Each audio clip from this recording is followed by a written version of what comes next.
Les Blanchard, attendant depuis 5 ans qu'il t'a marié, un gamin qui s'ostinait à ne pas venir.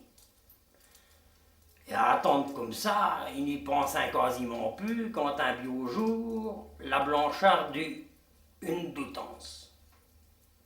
Elle en parla aussitôt à son homme qui y répondit: vaut mieux ça qu'une jambe cassée, et puis ce qui est fait, faut pas le défaire.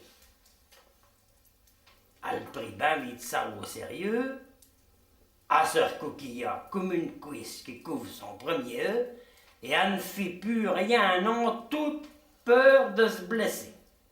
Puis, quand tout fut bien défini, elle se mit à préparer les langes, a fait des petits bonnets à ribans et des tas de galipios pour le petit. Son homme, qui était un pouneau, il était au petit soin pour elle, n'y laissait plus rien fait, la nourrissait sur les grillades et les rôtis, et y faisait boire le vin vieux.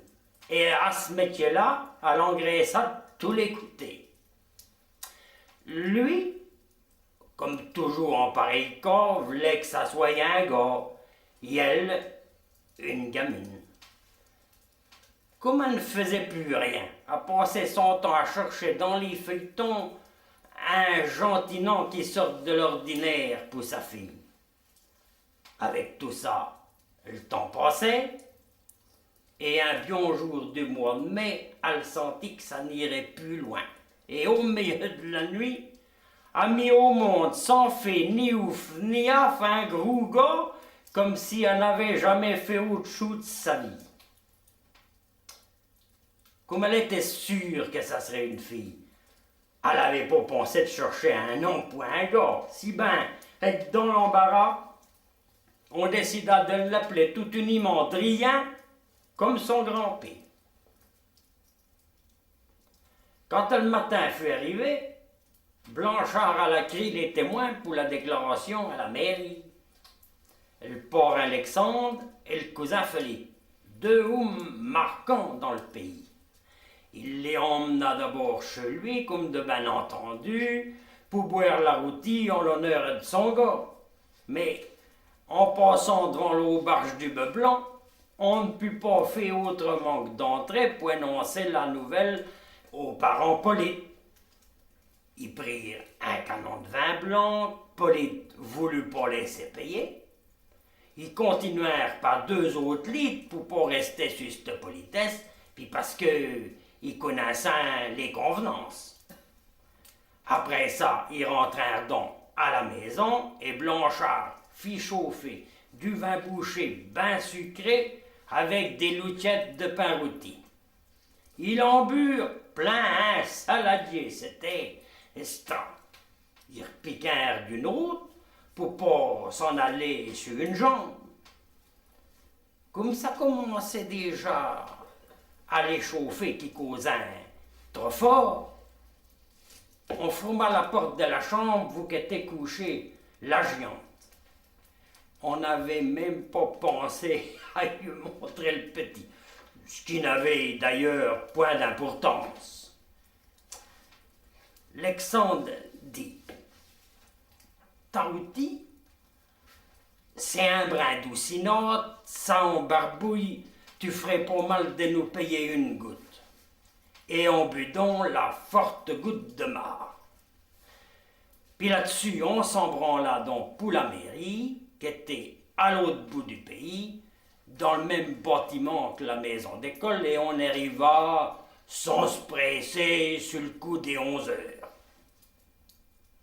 Le maître d'école, qui était en même temps secrétaire de la mairie, venait de se mettre à table. Et comme il n'était pas trop pléant quand on le dérangeait, sa femme les fit entrer dans la salle d'école en attendant qu'il finisse son repas.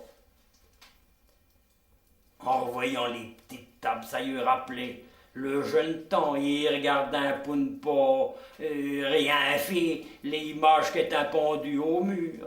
Il y avait eu toute place en place des petits bouts de papier décrochés où vous qui avez décrit dessus, comme qui dirait des paroles d'évangile. L'alcool est un poison. L'alcool, c'est l'ennemi. L'alcool ne réchauffe pas.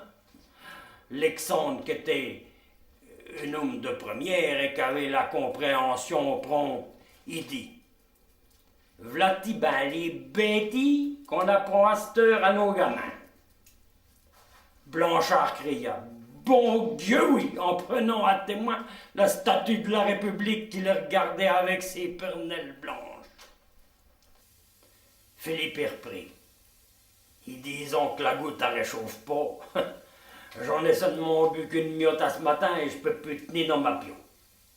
Là-dessus, le maître d'école qui avait fini son repas, il vint siéter sur son estrade, il prit son porte-plume et il dit: Vous venez pour une déclaration de naissance?